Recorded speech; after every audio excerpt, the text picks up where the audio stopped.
Shortsdan gələnlər artıq bilir ki, biz sadəcə bioloji varlıqlar deyil, biz həm də bu kainatın bir parçasıyıq. Xoş gəldiniz. Mən Bayram. Bu gün bəşəriyyətin ən böyük sirrinin pərdəsini qaldırırıq. İnsan real olaraq necə yarandı? Gəlin zaman maşınına minək və 6 milyon il əvvələ hər şeyin başladığı yerə, yəni Afrikaya gedək.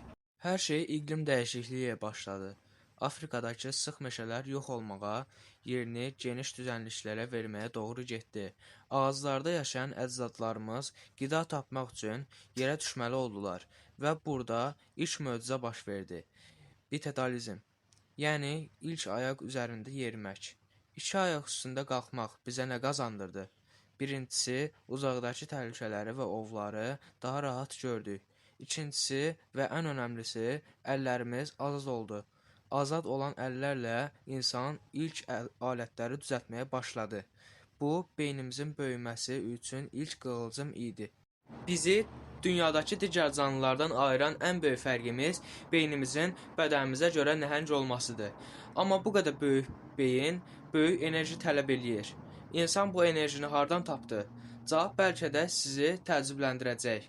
Yemək bişirməklə, düz eşitdiniz. Yemək bişirməklə.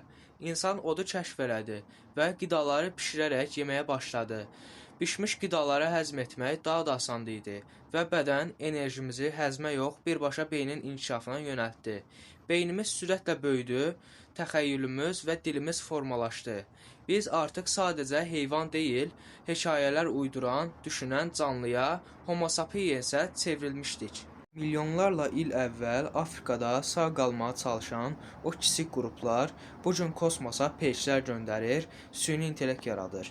Biz ulduzların tozundan gəldik və indi yenidən ulduzlara doğru gedirik. İnsanın yaranma hekayəsi əslində tam bir möcüzə hekayəsidir. Bəs sən necə düşünürsən? Biz həqiqətən bu kainatın ağıllı canlısıyıq, yoxsa kəşf edilməli daha çox sirrimiz mi var? Rəylərdə fikrini yaz. Videonu bəyənməyi və bu kimi maraqlı elmi səyahətlər üçün BQ kanalına abunə olmağı unutma. Növbəti videoda görüşənədək.